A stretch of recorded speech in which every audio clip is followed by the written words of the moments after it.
बाळ आता 2 वर्षाचं झालंय, पण अजून आईसुद्धा बोलत नाही.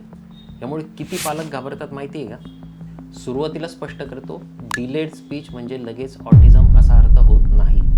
पण इग्नोर करणंही तितकंच धोकादायक असू शकतं. नमस्कार, मी डॉक्टर निनाद.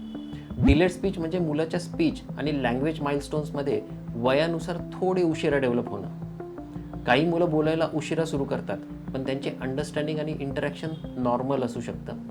स्पीच म्हणजे फक्त शब्द बोलणं नाही, त्यात आय कॉन्टॅक्ट, गेस्चर्स, पॉइंटिंग, नावाला रिस्पॉन्ड करणं हे सगळं महत्त्वाचं असतं. स्पीच डिलेची कारणं वेगवेगळी असू शकतात, जसं की hearing issues, excessive screen time, कमी सोशल इंटरॅक्शन, टंग टाय किंवा oral motor issues, developmental delay.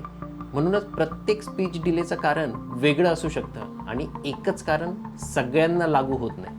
बाळ 1 वर्षाचं झाल्यानंतरही मिनिंगफुल वर्ड्स बोलत नाही आहे, 1.5 वर्षानंतरही गेस्चर्स कमी पडत आहेत, नावाने हाक मारलं तरी रिस्पॉन्ड करत नाही आहे, सिम्पल इन्स्ट्रक्शन्स फॉलो करत नाही आहे, हे सगळं दिसत असेल तर डिले न करता प्रॉपर असेसमेंट करणं गरजेचे आहे. वेट अँड वॉच कधी कधी योग्य असतं, पण डेव्हलपमेंटल माइलस्टोन्समध्ये अर्ली ॲक्शनच जास्त फायद्याची ठरते. म्हणून इतर लोक काय म्हणतायत यापेक्षा तुमच्या इन्स्टिंक्टवर विश्वास ठेवा आणि डाऊट असेल तर डेव्हलपमेंटल पीडियाट्रिशियन किंवा पेडियाट्रिशियनला कन्सल्ट करा.